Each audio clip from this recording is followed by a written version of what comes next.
Okay. There you go. It's recorded. Well, we'll see. All right. Do you know Farbucker? No. Stephen Barber. Oh, That's his email. gotcha. Oh. Thank you. Okay. All right. Hello and welcome. Hi, everybody. So we'll start now. We're talking about Chinatown. And my name's Ed Katz, a former theater and film critic for a couple of years for a radio station in Connecticut. And you can find me on Katz Reviews on Facebook and Twitter. And you can subscribe to Ed Katz, K-A-T-Z, on YouTube. So spoiler alert, we're going to discuss the ending.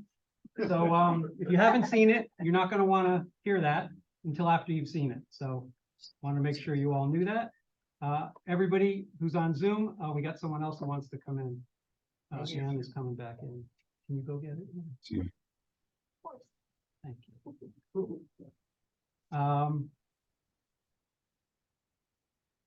Hello.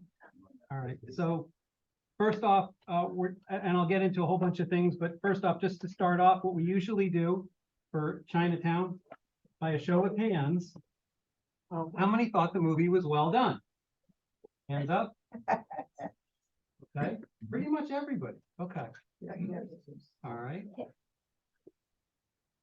And how many did not think it was well done? Recording in progress.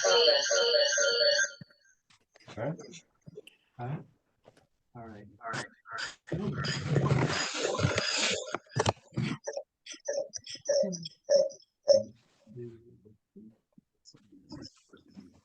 Hopefully it won't be too bad. All right. Now, how many liked the movie? Really? So, okay. All right. Most, but not all. Did anyone not like it at all? I didn't care for it. You didn't like it. Thank you. Just Lori? I'm the only one that didn't care. David didn't care for it. David didn't like it either. Wow, okay. But he's not here. He's not here. Didn't like it. He's still at work. He didn't care for it. Yeah, I didn't care for it. Not my kind of work. All right. Okay, so why didn't you like it? I gotta put you on the spot. You're the only one I can ask. You I didn't like didn't like it. I watched it a few weeks ago, so I'll be honest, I kind of forgot it already, but I just didn't feel it was very exciting. I just felt it was it didn't grab us. It didn't grab me. Didn't grab you. It didn't grab me. Okay, And it kind of ended and went, okay. okay. Well, we'll talk about the ending. We'll Yeah. definitely talk about the It ending, just but wasn't, I can't put my finger on it, I guess, but it just didn't it didn't grab me. It didn't catch my interest as much as I thought maybe it would. all right, so So if you saw on Rotten Tomatoes, it had a 99% of the Mhm. critics liked it. liked it. 93% of the audience liked it. It got an 8.2 on IMDb, which anything over a 7 on that is very good. That's the Internet Movie Database. And Metascore, which is another critic aggregator site, gave it a 92%. Wow. But I did find only one negative review, and I couldn't get the whole thing because it was when the movie first came out, and it's now gone. I just got a little quote from it. And I'll read it to you. But interestingly enough, it was from Gene Siskel, Siskel and Ebert. Oh. So certainly a very highly regarded critic, and one of my favorites. His quote was, "As much as I admire the work of both Polanski and Nicholson, I found Chinatown tedious from beginning to just before the end." Mm. Remember, he's the only dissenting opinion, though, out of all the critics I saw, and there were, over 100 reviews. And there weren't even any mixed ones. All the others were very positive. Wow. So he was just the one. So the Rotten Tomatoes critics consensus is as bruised and cynical as the decade that produced it, being the 70s. This noir classic benefits from Robert Towne's brilliant screenplay, director Roman Polanski's steady hand, and wonderful performances from Nicholson and Dunaway. Okay, so the budget for the movie was $6 million, which based on our days now, it's 30 million. So not a huge budget, actually fairly modest for Hollywood standards. But Nicholson got $500,000, which would be the equivalent of 2.5 million. Again, not huge by today's standards. Interestingly, when he made One Flew Over the Cuckoo's Nest, which we have reviewed previously, a couple years later, he got $1 million for that one.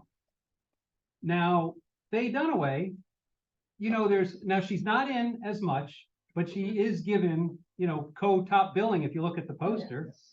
And, you know, obviously there's a pay inequity, especially prevalent back in the 70s in Hollywood. So, yeah, guess how much Faye Dunaway got? Nicholson got $500,000. Guess what she got? 100,000. That's a good guess. It's wrong, but it's a good guess. Anyone else? I guess 1.5. 150, okay. 250. 250. Any other guesses? Anyone? 50. Oh, 50,000. 1/10 as much. He Wow. was before Billie Jean King. Right, that's true. Yes. Now, when she made Bonnie and Clyde back Oh, in I love that. '66, now Yeah. that was kind of her breakout. She got 30,000. Oh, So what happened in her career, and I'll get to it in a minute, but it kind of went up and then it came down again, and that's when they hired her for this. And I'll tell you why it went down also. But anyway, this is actually I have it here somewhere. Our third Jack Nicholson movie and our second Roman Polanski movie we're doing. So we just did The Pianist, and we've done a few Jacks ones. So kind of interesting. They keep coming back.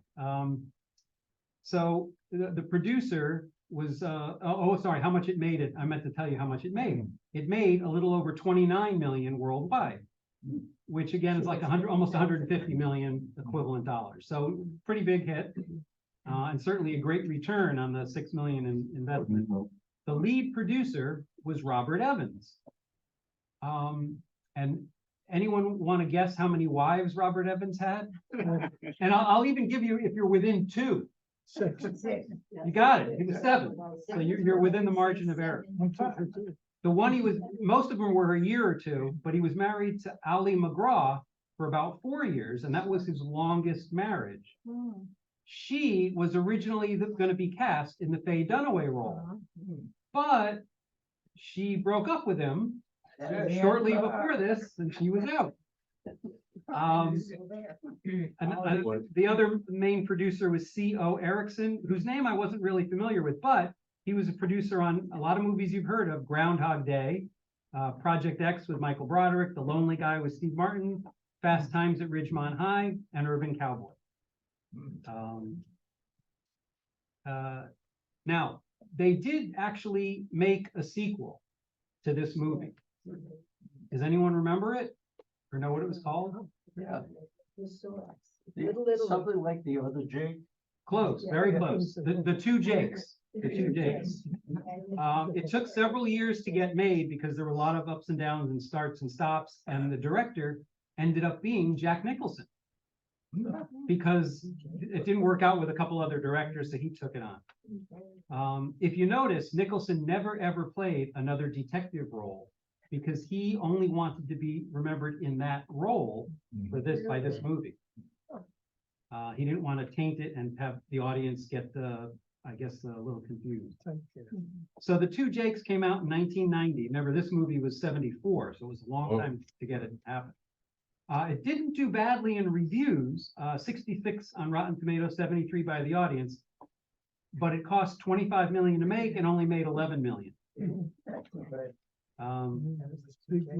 So now the three Are you saying it made less than it cost to make? Oh yeah. Oh, yeah. Wasn't 11 over. No, it just made, I got the returns were 11 million, so it was definitely a deficit of at least 14 million plus marketing costs. It's that money.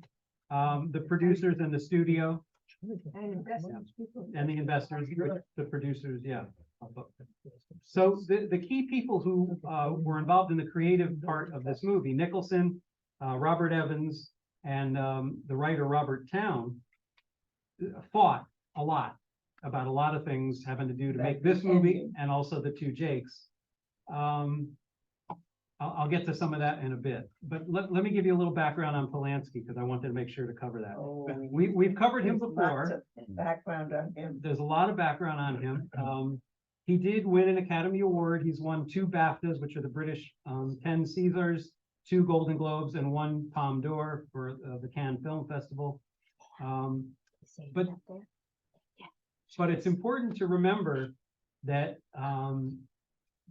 his parents were taken in a raid in the Holocaust in Poland. And he survived in foster homes by getting a false identity concealing his Jewish heritage. So he had some issues growing up, you could say, not an easy childhood with that. And then a few years before this movie was made, his second wife, Sharon Tate, remember what happened to her? Oh, yeah. Yeah. She was a victim in the Manson murders.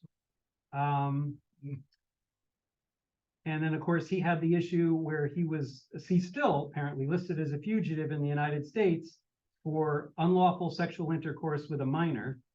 Although the woman, now grown woman, has said that it wasn't a big deal, and she's posed with she's posed with pictures for him. She said, quote, "Let me be very clear. This is this year." She said this, 2023. "What happened with Polanski was never a big problem for me. I didn't even know it was illegal, that someone could be arrested for it. I was fine. I'm still fine. The fact we've made this big a deal weighs on me terribly." Wow. Now, was she compensated to say that? I have no idea. I will But she pay said it a on lot the of record, money. and she stood with Polanski and said it. How And old she got was how she? much money? How much money do you think she but got? I have no He idea. doesn't know. But how old was she when the event took place? Somewhere between 13 and 15. Wow. He wasn't a It good lover. said that she had been paid and then she was going to be paid again. But they didn't know if they got it.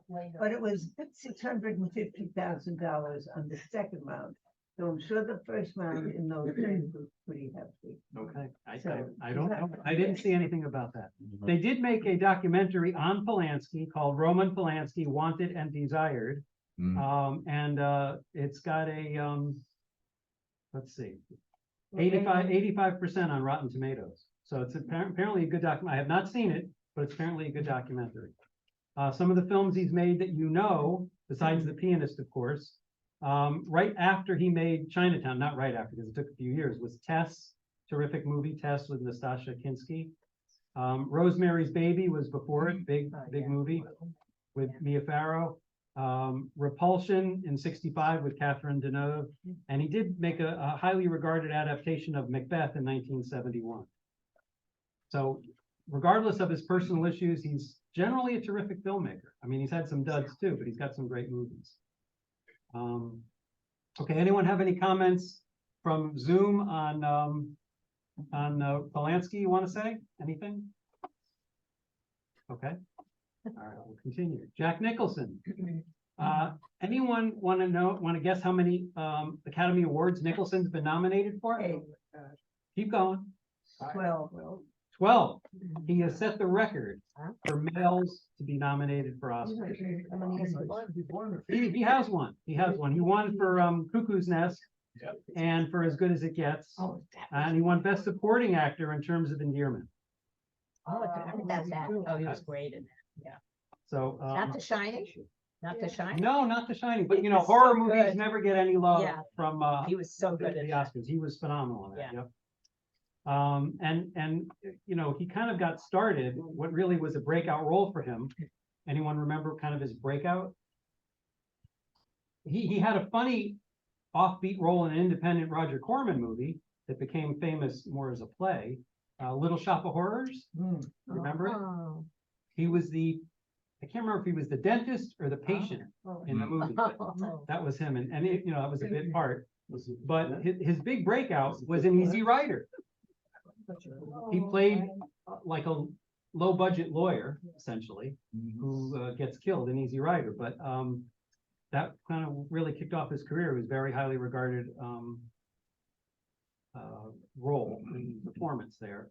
And he also co-wrote and with Bob Rafelson the movie Head, which starred the Monkees, and he arranged the movie soundtrack. So he's no slouch, Nicholson. He became famous as an early anti-hero, which, you know, late 60s, early 70s, that was a big thing. And kind of they're saying his predecessors in that role was like a Humphrey Bogart or Jimmy Cagney. And he was cast by Kubrick in the part not of The Shining yet, but in Napoleon. He was supposed to play Napoleon because Kubrick was so impressed with how he performed in Easy Rider. But the production never got made because of a change in ownership at MGM. So anyway, Nicholson ended up using him later in The Shining. All right, we've covered a lot on him. He's been in so many movies. Nicholson. Polanski used Nicholson. Sorry, thank you. Yes, thank you for correcting. Yeah, it was Polanski. He probably played the But dentist. Kubrick used Now him that in I'm The thinking. Shining. Right? What? He probably played the dentist. He Yeah, plays maybe. good crazy. He could have been the so, dentist. Yeah. I keep thinking of the musical version where it was Steve Martin who played the dentist. Right, right. Okay, now Faye Dunaway. So she's had a very interesting career, many accolades. She did win an Academy Award. Anyone remember what she won it for? Pretty iconic role. Bonnie and Clyde. No, not Bonnie and Clyde. Estelle Parsons won Best Supporting Actress for that, but that's a good guess. But it was actually Network. She played the studio executive who had the affair with William Holden in Network. And while they're having sex, she's talking about the ratings. So it was a very cold part, and her agent actually tried talking her into not playing it because he was afraid she'd be typecast as kind of soulless characters. And she's like, no, this is a great role, I want it. And sure enough, it was a great decision. Of course, she played Bonnie Parker in Arthur Penn's Bonnie and Clyde. And she did get nominated for that, but she didn't win. She was also in the Thomas Crown Affair, The Arrangement. And I didn't remember she was in Little Big Man with Dustin Hoffman, but apparently she was. Great movie. Three Musketeers and the sequel, The Four Musketeers. And then Chinatown, which she earned her second nomination. And she followed that up with The Towering Inferno and 3 Days of the Condor. And then the following year in '76 actually was Network.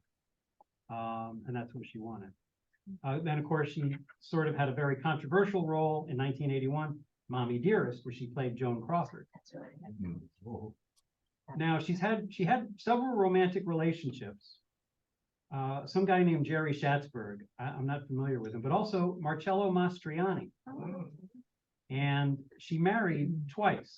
First to singer Peter Wolf. Does anyone know what band Peter Wolf was famous for being in? You ever heard of the Jay Giles Band? No? All right. He's a big rock band. He was the singer in the Jay Giles Band. Yeah. You must be older than us. No. Jay Giles. Yeah, Jay Giles Band. And then she was married to a photographer named Terry O'Neill. Now, the producer, Robert Evans, wanted Roman Polanski to consider Jane Fonda.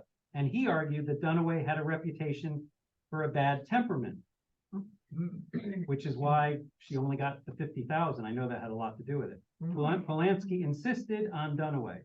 She accepted the role of Mulray, a shadowy femme fatale who knows more than she is willing to let Detective Giddings know.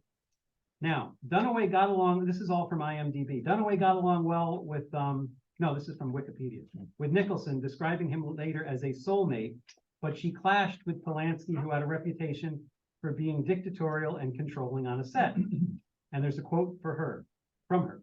Roman was very much an autocrat, always forcing things. It ranged from the physical to the mental. He was very domineering and abrasive and made it clear he wanted to manipulate the performance.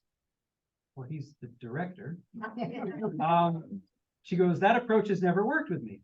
2 weeks after filming started, the two had a confrontation that became notorious.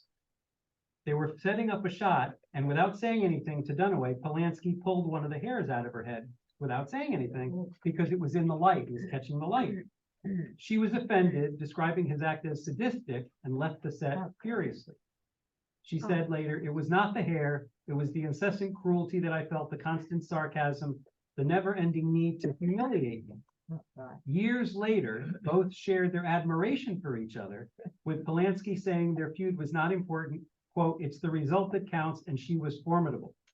And she admitted, quote, it was way too much made out of it, adding that she enjoyed working with him, calling him a great director, and stated that Chinatown was, quote, possibly the best film I ever made.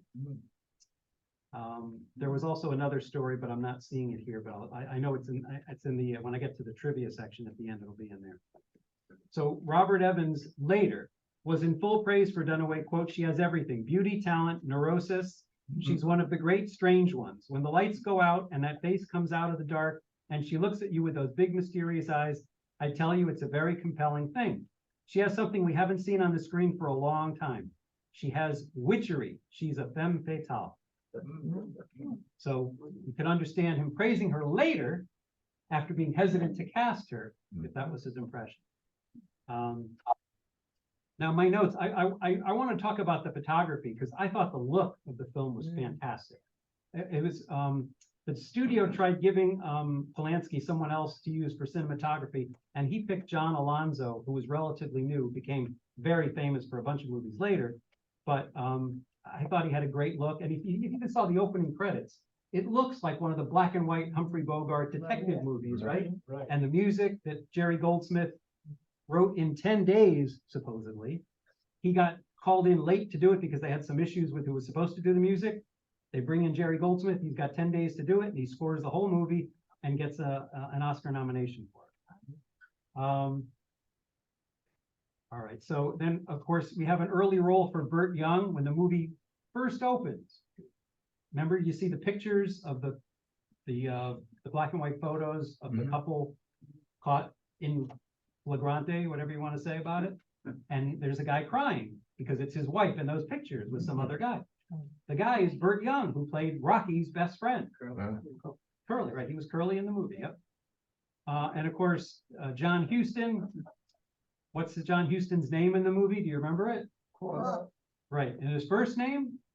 Noah. Yes. Well, Significant Noah, because the movie is about water, right? Hey, you get that? Okay. Oh Yeah. my God. So you got Noah Yeah. Cross. All right. Let's What see. was the cross for? Well, there's a whole, that was his last name, but there's a whole bunch of meanings you could attribute to Of him. course. All right. The So best part is that Angelica they just started to live together. Right. Angelica and Nicholson. Nicholson. Yes. And he talked to the father about something about sleeping with her or something. Mhm. And they were actually just sleeping together. Yes. It was a little weird, no question. Right. Because Jack Nicholson was seeing Angelica Houston, John Huston's daughter, and here's the scene where he's had sex with Faye Dunaway, and that they had a baby together, and it's his daughter. It's a whole crazy thing. So okay, so Jake follows Mulray he goes to the meeting, and you see Mulray say, "The dam won't hold, I won't build it." So it looks like Mulray has integrity, right? And then later we see Jake in the office, and he's waiting because he's waiting for Mulray, who's not there. We find out later Mulray's already dead. But he goes to see Yelburton, played by, you remember John Hillerman, famous as the sidekick to Magnum, Tom Selleck in Magnum for all those years. So he was Yelburton. And while he's waiting, he's looking at the pictures, and he sees all these pictures and says Noah Cross. And he's asking the secretary. What the C is for. Well, right, what the C was for on the envelope, and then he realizes it's the daughter.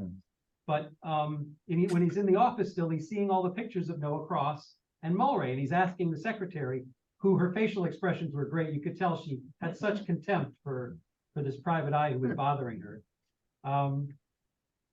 And he finds out that Noah Cross owned Water and Power, right? And what a great name for the utility company, Water and Power. That's the actual name. They didn't make it up. That's the real name. It's the Los Angeles Water and Power Authority. So, and that's another thing, authority. I mean, the whole movie was about power through the water. And here it's called Water and Power. And Noah Cross owned it initially with Mulray. And do you remember why he didn't own it anymore?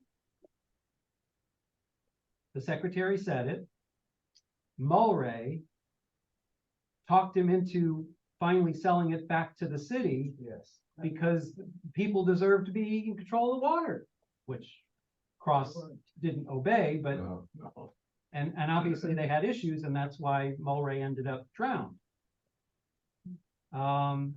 Okay, So now, Evan, when the whole thing comes out with the affair in the paper, which surprises Jack Nicholson while he's getting his shave, Evelyn Mulwray is all too eager to drop the lawsuit when he confronts her, right? He's too eager to drop it. We find out why, of course. Now, just a little funny thing that, again, they did with the names. You remember the name of the mortician when they go to the mortician? Morty the mortician. All right, I just thought, just a little joke, right? Okay, so Faye Dunaway, we saw the daughter of Noah Cross. Okay, and then the lieutenant, Lou Escobar. What's the connection with the lieutenant and Giddies? They were in Chinatown together. Yeah. Right, they were in Chinatown And together. obviously he didn't. Yeah, he went to the lieutenant, he got kicked out. Right, yeah, Escobar became the lieutenant and Giddies got kicked out, right? Now, we don't ever find out the specifics, right? But do we really need to? No, they don't. No. We know it didn't end well, and in the conversation he has with Faye Dunaway, it was about a woman. Of course, it was about a woman, and it didn't end well. Hmm. He tried to save her, and he She failed. Right. So kind of a foreshadowing of what happened here, Oh, you think that was back in Chinatown. Right. Right. Oh, and then this was funny, and I didn't pick this up on this until I saw it the second time. Do you remember when one of Giddies' associates was supposed to follow and listen to the conversation, and he saw them having a fight? He saw Noah Cross and Mulwray having a fight, Yeah. and the only thing he could hear, do you remember, there was only one phrase he could hear: apple core. But it wasn't apple core, it was albacore. Remember the significance of albacore? Right, the flag that the woman Flag, in it the was the nursing club. home, It yeah, was the club where he had the lunch with Giddies. Noah Cross and Giddies had lunch at the Albacore Club. right. Now, where does that flag come in later? in the old home, the old people's Yes, Sheila, right, in the retirement home, Right. where the Yeah. woman is knitting the thing and she's got the logo there. And Right, that she's making that quilt and it has the quilt, piece right, of and that flag with the puts albacore. together that this is where they're getting the people, the names for who bought the land, The supposed Right. buyers. the supposed buyers. Of course, she had no idea. Right. All right, I just wanted to make sure I covered some of those points. Now, all right, I do want to get to the ending. I know we got to talk about that. All right. Okay, all right, we can talk about the ending. So I have to find out where I have it somewhere, because the ending was not, what you saw was not the actual original ending. The writer wanted it a happy ending. The writer, no, I wouldn't say a happy ending, but the original ending, you remember towards the end of the movie, the very end of the movie in Chinatown, where Faye Dunaway pulls out a gun and shoots her father, Mhm. okay? In the arm. In the original ending, she killed him there, Ah. and she gets arrested and goes to jail, and that's the ending. That's not right. Well, that was the original ending. I'm sorry. And That's okay, but that was the original ending. So Polanski insisted on changing it. Now, I wanted to talk about Polanski's background before, because remember, his wife had just gotten tragically shot. He apparently thought that was too happy an ending, and he wanted a darker That's why ending. he called it a happy ending. It's not happy. No, it wasn't happy, but he I changed thought it. he meant it was It was happy. happier, I guess, Yeah. because the bad guy did get killed. It was less awful. It was less, I thought less brutal. he was alive. So- This was a much better ending. Well, and eventually, it took several years before Robert Towne would even speak to Roman Polanski, but when he got interviewed about it, he said, yeah, Polanski was right about the ending, that's a better ending, Mhm. Yeah. so. I think Um, Ed, can I ask you a question? Sure. Was this at the same time that Roman Polanski was having this scandal with the young woman?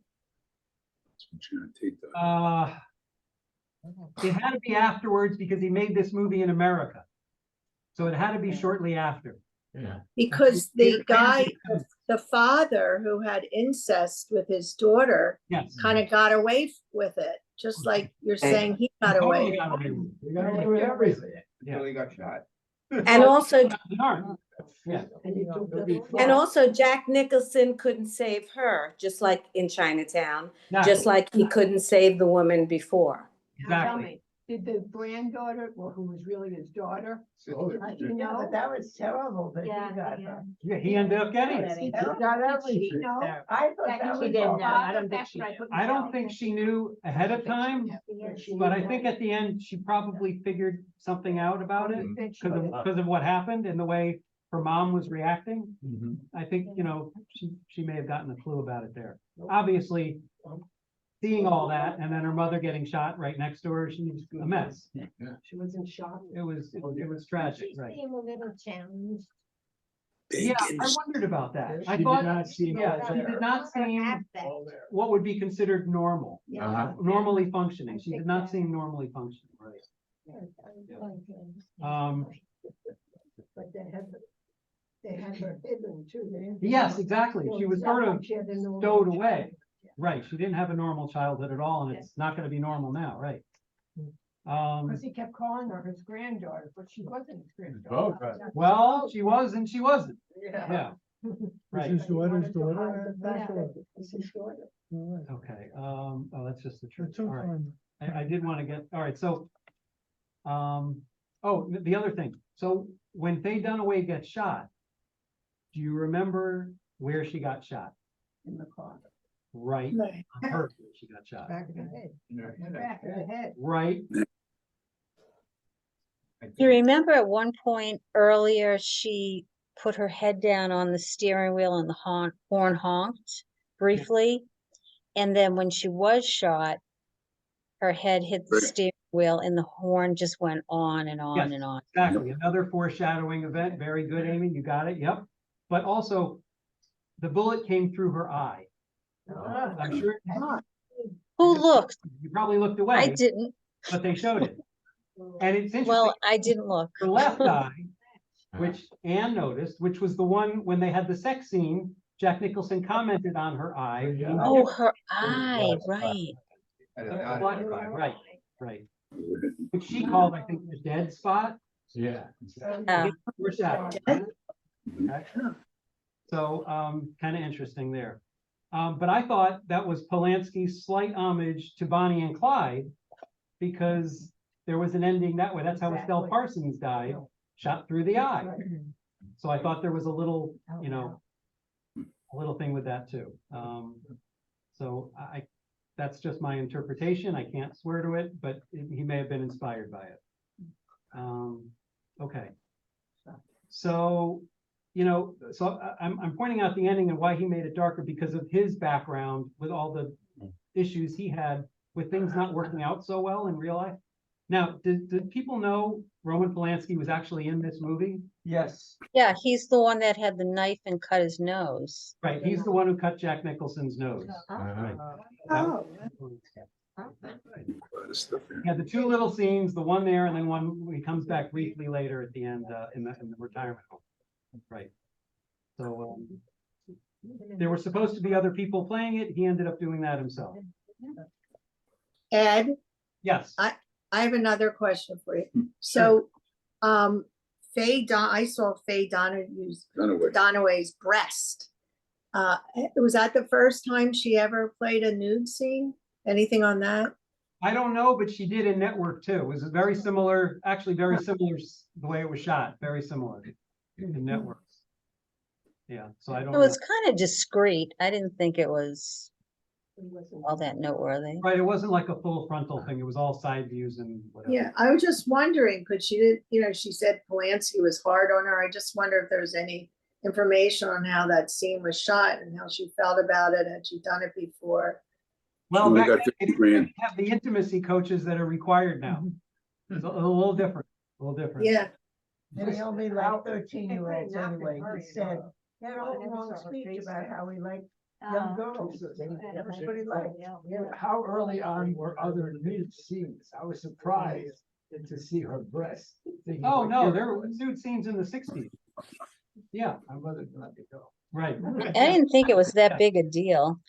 Ed, what was, Actually, if you ever saw Blow Up, which we did way back, that was in the late '60s, and there were Yeah, several you know, nude models I in wasn't it. sure it was her, because you never saw her face in that. Oh, scene. yeah, Might she not did. have been there. What? Not- They done away? her Yeah. breast. Yeah. Might not have been Side. breast. Oh, yeah. She could have been a body. Absolutely.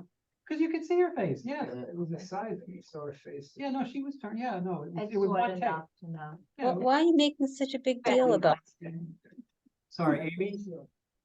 No, I mean, it just seems like sort of a non-issue. It was very discreet. And like you said, we saw Blow Up with Varushka and those two girls. I mean, there was a lot more Right. nudity in even older movies. I mean, that was just rather kind of tame, I think. Yeah. I didn't really even. So Ed, I kind of missed the significance of that young boy on the horse that kept. Yeah. Can you explain that? I wasn't He really wasn't a getting. great actor. Forgot about that. Let's just say that. On a horse. The kid on the horse, he was there just to give Jack Nicholson the information that the water goes in different places. So Nicholson would understand it's controlled. There's something going on behind it. And that was it. It was just to give him that clue. And he followed up because that boy obviously gave Mulray the same information. But that Nicholson up from high observed Mulray talking to the boy. And then when he went down later, to see the area where the drunk had drowned under the bridge, where there was like almost no water. That's there. He saw the boy again, so he asked him, and it was presumably the same question Mulray had asked, and he told him, yeah, it comes in different places every night.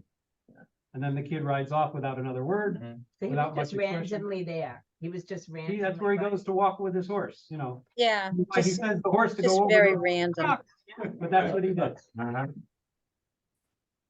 What do you think of the police officer shooting at a car, running away with pedestrians and cars and people all around?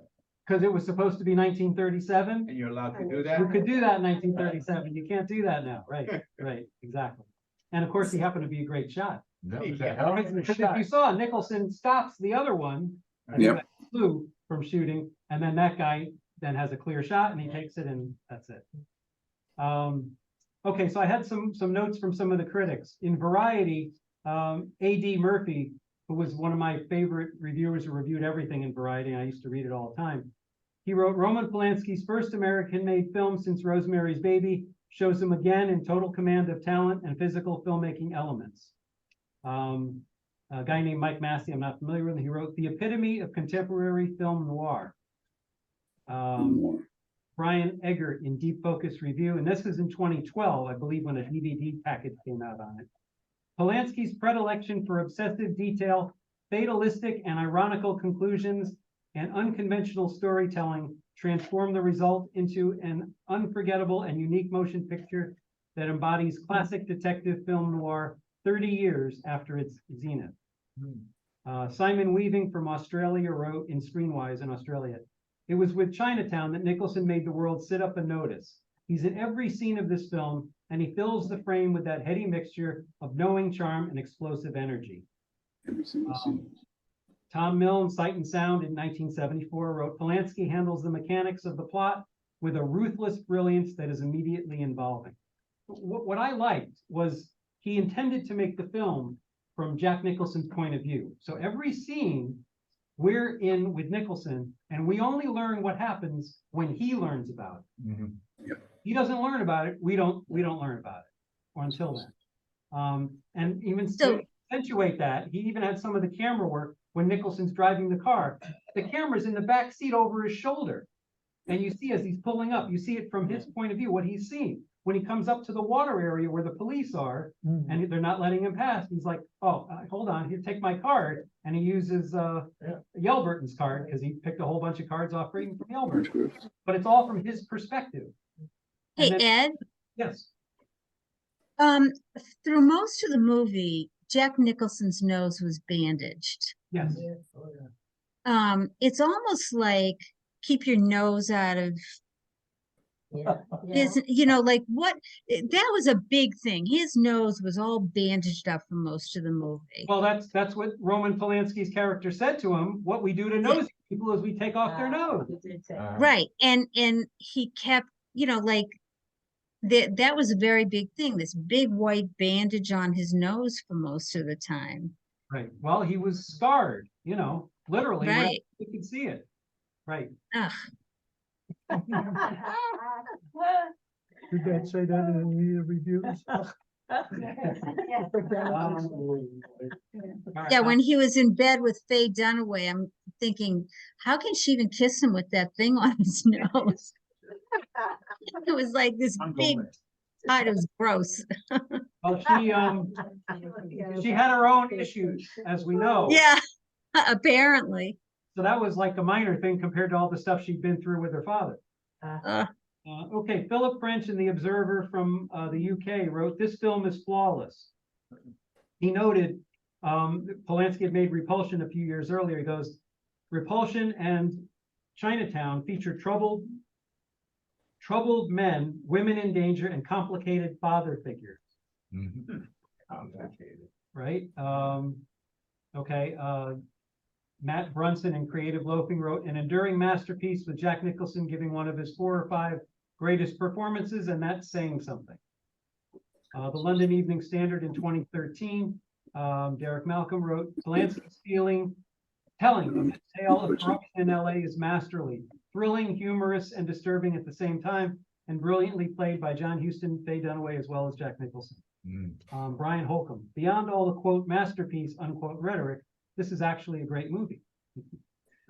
Okay, now some of the trivia I wanted to cover. We have time? Yeah, I got some time for trivia. At the time of the filming, as you had said, Elizabeth, Nicholson had just embarked on a long-standing relationship with Angelica Houston. This made his scenes with her father, John Huston, rather uncomfortable, especially as the only time Angelica was on the set was the day they were filming the scene where Noah Cross interrogates Nicholson's character with, "Mr. Giddies, did you sleep with my daughter?" Oh, here we go. Okay. Remember the scene where Nicholson was slapping Faye Dunaway to try to get the answer out of her? That doesn't hold up very well today, right? No. Okay, but you know, it was made in '74 and it's supposed to be in 1937, so it's a different time. Anyway, after several takes, apparently that scene never looked right. Faye Dunaway got annoyed because Nicholson was, you know, not slapping her, he was just trying to make it look like he did. She told him to actually slap her. He did, and he felt guilty for it, despite it being Dunaway's decision. But the shot with him actually slapping her is what made it into the movie. Polanski wanted to stay true to Raymond Chandler's detective story tradition. He shot the whole movie from the perspective of the main character, which we just talked about. Oh, so Robert Towne, the screenwriter, was offered $125,000 to do a screenplay for The Great Gatsby. He felt he couldn't do it better than the F. Scott Fitzgerald novel, so he turned it down and accepted $25,000 to write his own story, Chinatown.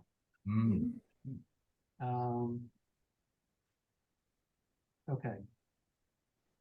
At one point, Polanski and Nicholson got into such a heated argument off screen that Polanski smashed Nicholson's portable television with a mop. Nicholson was using the television to watch Lakers basketball games, and he was stalling. Despite lobbying Robert Evans and Jack Nicholson for the chance to direct the film, when he finally landed the gig, Roman Polanski started having second thoughts.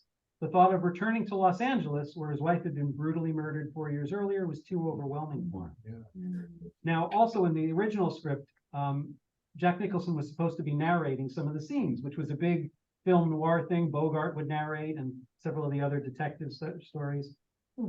Roman Polanski eliminated it, and he said it was in the script, but he filmed the movie so the audience discovered the clues at the same time Giddies did. Okay, here's one of the confrontations between Faye Dunaway and Roman Polanski.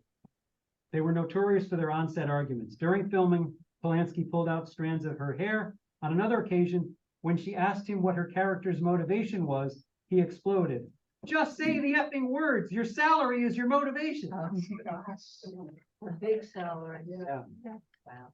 That's so big compared. Yeah, not a big, Okay, now, that's right. I know we wanted to talk about the title. Okay, we talked about that a little at dinner. Okay. does anyone have an issue with the title being Chinatown, or does anyone think it's a good title? Yeah, it's a great Well, title. It Okay. starts, it ends and begins. It's Chinatown. Okay. Anyone have any issues with it, that they didn't like it for some reason, or not understand maybe why it was called Chinatown? That's where the corruption started. Exactly, right, the corruption and where he lost his love. And he lost another woman, in Chinatown. So the key line at the movie that's become very famous, forget it, Jake, it's Chinatown. The last line of the movie. In Connecticut, we used to say, forget it, it's Bridgeport, because of the corruption in Bridgeport. That was the line, yeah, that was the line. So the implication being better to let it go than make an issue of it, because that's just how it works there. So now it says Polanski had been planning to make a film with Nicholson, but he hadn't found the right property. He actively pursued this script when he learned about it. As luck would have it, Polanski was also Robert Evans's first choice for director, as he wanted a European vision of the United States, which he felt would be darker and a little more cynical. The screenplay is now regarded as being one of the most perfect screenplays ever written, and is now a main teaching point in screenwriting seminars and classes everywhere. Now, there was the reference to the Vanderlip Dam disaster.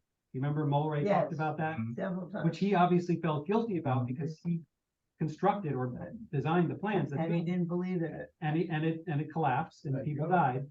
So that's that really happened in 1928. The St. Francis Dam, 40 miles northwest of LA, had been designed by a self-educated engineer named William Mulholland. You recognize the last name Mulholland? They used it. Mulholland. Exactly. The consequent flooding killed at least 450 people, a loss of life that remains second only to that from the 1906 San Francisco earthquake and fire in California's history.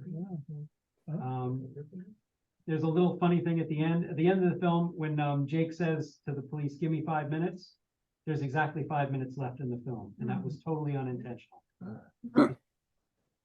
Nicholson has said publicly he rather disliked this ending. In Roman Polanski's autobiography, he was outraged when he got the first batch of dailies back from the lab. You know, they get when they're processed from the lab, they look at it. He said, due to the success of The Godfather, the producer Robert Evans had ordered the lab to give this movie a reddish look. Polanski demanded that the film be corrected, which it was. In the original script, no scenes took place in Chinatown. It was just referenced in the dialogue, but he ended up changing it.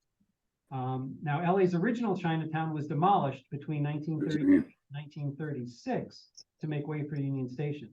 The current Chinatown is located a few blocks away, and that opened in 1938, which is really ironic because this movie was set in 1937. Yeah. And if you know, they didn't really tell you the period too much. There was one quick little scene in the newspaper, but Nicholson's looking at the paper when he's waiting at the town hall meeting. And he sees a big headline on Seabiscuit, which is a clue. But also there's posters of FDR as president in a couple of places. There's pictures of The it. cars they were driving. Well, the cars too. Yep, right, exactly. That was a great Packard. Yeah, and actually Faye Dunaway's car was a 1938 model year. And the movie was set in 37. I guess they couldn't get a 37, so they had a 38 and they cheated a little. Hey, Ed, Yes.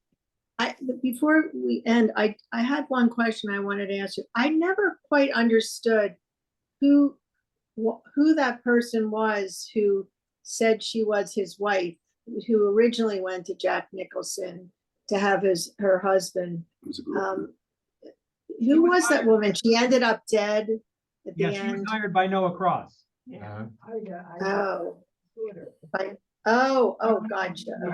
Ida Sessions, the woman who called in later. She was killed in the house there with all the. She was She was hired to set up Mulray. to try and find the woman that Mulray was with. He had pictures of him with the girl, Right. and that's what she was there for, to get. Right, okay. Right. Ed, 1 second. Yes, here, The only question we haven't brought up is the screenwriter Robert Town. who came out with such a innovative, creative script and didn't sell it. What happened to him? Didn't sell, no, he Did he just turned down doing The Great Gatsby. right. What did he do after that, Judy? Well, Robert Town did a bunch of things. I don't know if I have it here, but yeah, he did it quite a bit. Yeah, he's one of the Right. highly regarded Right guy. screenwriters. Yes, yes, on Zoom. Fred. I thought there was an ironic issue. Maybe I'm nuts, but in the movie Five Easy Pieces, I think it was that was the most famous line where he wants a chicken salad sandwich, and the waitress, who's a little anal, and anyway, he says, what should I do with it? I says, shove it between your legs. And in this film, he's trying to insult the cop, and there's also an off-color joke about him cutting his nose by being between his wife's legs. I thought that was an interesting parallel. Yes, and the other detective that he kept running into, he kept putting down with all these insults that were very funny. And the guy had no answer because he was not the brightest guy, but he was big. Okay, let's see. There's no, I don't want to get into that. Okay. Oh, that's what I wanted to go. There's someone said this is the greatest noir movie for 10 reasons. Here it is. Screen Rant. 10 reasons Chinatown is the best film noir ever made. Jerry Goldsmith's score. The unorthodox setting, because noir films are almost always dark and at night, and here it was in the bright LA sun. John Huston as Noah Cross. He was consummate evil, and his deep voice only enhanced it. Faye Dunaway is the femme fatale, quote, a tragic figure and victim of an immoral world. Nicholson is Dick Giddies, who never made another detective movie again. The subtle ways the story unfolds. We discover things the way Jake does. The tragic ending, with Evelyn killed, Jake broken, Noah gets away with it. This Polanski's ending, again, with Sharon Tate having been murdered a few years earlier. The disagreement over the ending caused a rift between Robert Towne and Roman Polanski, but years later, Towne said Polanski's ending was better. Chinatown solidified the neo-noir, elevated the pulpy thriller to art house heights. It's, quote, the culmination of the entire film noir. The neo-noirs were a revival of 40s and the 50s. Most were modernizations like Dirty Harry or The Long Goodbye. This pays tribute to the past, but elevates it. I thought that was kind of interesting too. And I thought of a movie with all that evil that Noah ends with everything. He's gonna get the water. Of course, he gets out of the line cheap. He gets his daughter back. I felt very unsatisfied with the end. You don't want to see evil evil wins, right? But that's again, that's the timing of the movie, the early 70s, the counterculture thing. So that was kind of interesting. The name of water and power engineer Hollis Mulray is likely a play on the real life head of the LA Department of Water and Power, William Mulholland, who died in 1935. A man obsessed with engineering challenge of epic proportions, Mulholland brought the Owens River to Los Angeles, which turned the previously lush Owens Valley into a virtual desert through a combination of determination and deceit.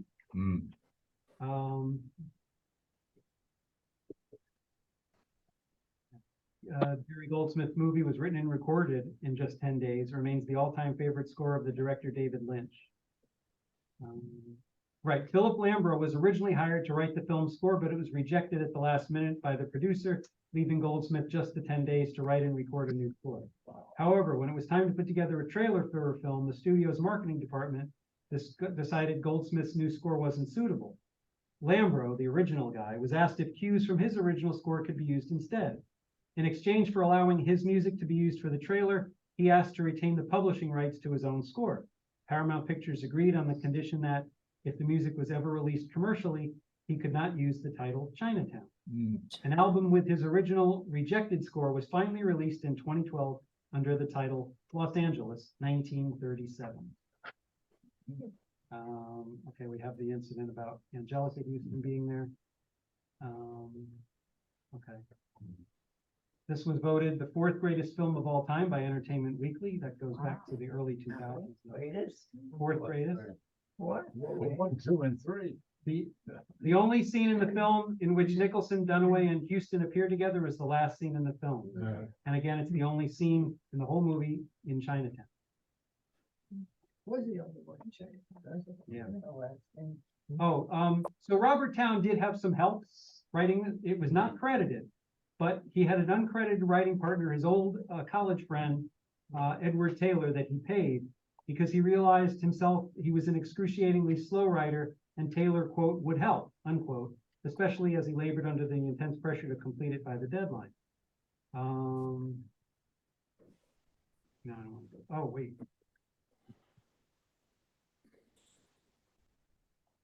No, okay. So the angry farmer at the council meeting who's yelling and brought in the sheep, that was Ron Howard's father. Rance Howard. That was who? Ron Howard's father. Oh, really? Right. Okay, so Robert Evans deliberately pursued Polanski to direct it. He knew he was coming off the back of two major flops, Macbeth, which got really good reviews, but not a box office hit, and the lesser known What? With the question mark, 1972. And that he would be very keen to impress and would make every effort to ensure this was a hit, which it was. Peter Bogdanovich turned down the chance to direct it. He later regretted that. Polanski learned about the script through Jack Nicholson, with whom he'd been searching to do a project together with.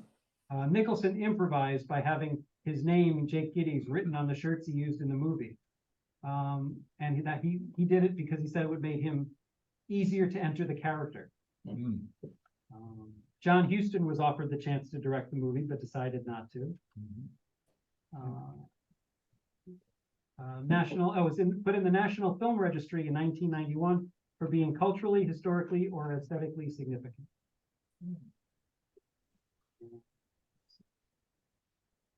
The original script was over 180 pages. So that would make it about 3 hours because movie scripts are about a minute a page. So they cut it to literally half that. It's just an hour, a little over an hour and a half. The dialogue includes the lines, "What did you do in Chinatown?" and the answer, "As little as possible." These were based on a real life conversation between the screenwriter Robert Towne and a vice cop who used to work in Chinatown. The cop explained that due to the complicated use of dialects and the multiple gangs acting in Chinatown in Los Angeles, the police were uncertain whether their own actions were actually assisting crime victims or assisting gangs in exploiting victims. The Orange Grove scene where Nicholson gets beaten up, that was filmed at the house of John Huston's friend, the actor Walter Brennan.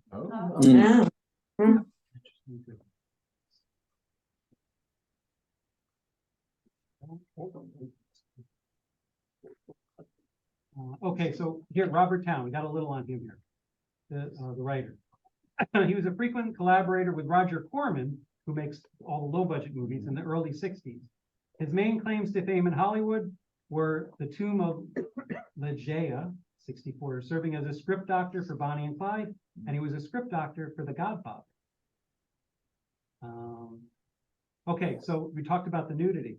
The film intentionally defies some of the rules of the then recently abandoned Hays Code, which you talked about the nudity. That ended in 68. So movies after that could have nudity. So when did that Hays Code start? 1934. 34 to 68.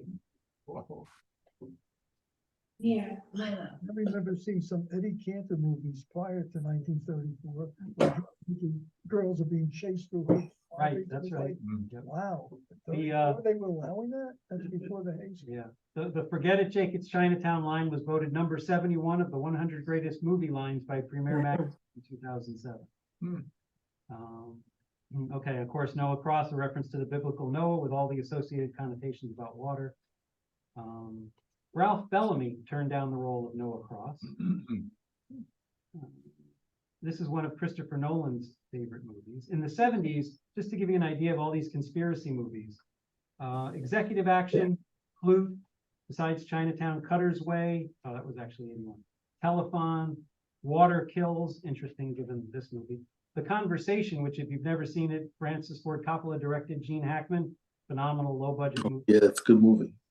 The Parallax View with Warren Beatty, 3 Days of the Condor with Robert Redford, The Domino Principle, Good Guys Were Black, Twilight's Last Beaming. So All the President's Men, of course. So there were a lot of them in the 70s there. And this was listed as one of the 1001 movies you must see before you die. Wow. Well, it's in Roger Ebert's great movies list. And okay, the black and white. So, it's funny because when you see Jack Nicholson, he's wearing a white suit at one point early in the movie. Yes. And then you Yeah. see the scene with Evelyn wearing a black evening dress. And that was supposed to be reminiscent of The Graduate, where Mrs. Robinson wearing a Yeah. black dress while Oh, leaning yeah. against a stark white wall, as her daughter finds out about her mother's affair with Benjamin. Mhm. Now, interestingly, both films have the same production designer, a guy named Richard Silbert. So same theme carries over, right?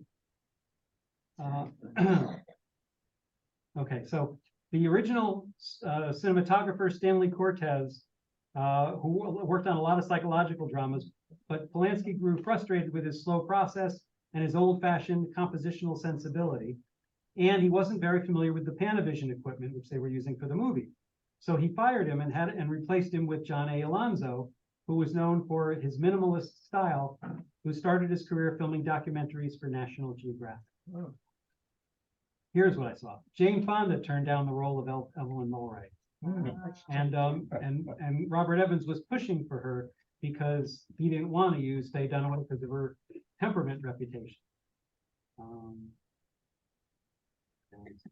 Didn't Jane Fonda also have a reputation of being unpleasant to work with? Apparently not as much so as Faye Dunaway had at this time. Yeah. Yeah, she had some movies, but some movies she was great in, and others, yeah, she made a fuss. So. And didn't you talk about Faye Dunaway in some, sex scene where she's talking about statistics? The network. Wasn't Faye, Jane Fonda in a movie called Clue? Yes. Same thing. She's having sex and she's looking at her phone or, Oh, yeah. Well, because she was a prostitute and she was bored. Yeah. Right. Same situation. I remember that scene. So the Albacore Club is actually located on Catalina Island. In order to get there, it's a 1 hour, 22-mile boat ride from the mainland. All right, I don't need to go there. Oh, a little funny thing. When Jake confronts Evelyn, he says to her, "I want the truth." Anyone remember another Jack Nicholson movie with that line? handle From the movie? What was that called? The Right Few Good Stuff? Men. A Few Good Men. All right, and yeah. I think- Air Oh, Force, Navy, I don't know, Air Force. actually, now I didn't remember this one. Now, I told you about Roman Polanski with his cameo with the nose thing. He wasn't thrilled with having to have his long hair cut for the brief appearance in the movie, but he did it. There was another cameo, the other producer, not Robert Evans, C.O. Erickson. You remember the barbershop scene where Jack Nicholson gets upset with the banker next to him? He was the banker. That was the film producer, C.O. Erickson. And that's it. All right, that's what I got. Thank you. Thank you for coming. Great job. Oh, and I wanted to show you just about the water issue. This was in the New York Times Wednesday, so yesterday. Seeking oil, monster fracks grow thirstier yet. And there's a whole huge spread on how much water is used. I don't know if you can see it there. You won't be able to see it on there. How much water is used to the tune of, for fracking and drilling for oil in Texas, 1.4 trillion gallons of water over an 11-year period. So why water is such a big deal, and it's in the paper yesterday. All right. Thank you. Thank you. I'm gonna stop the recording. Thank you. Hmm? Good seeing everyone. Bye, everybody. Bye, so long. Muted us. That is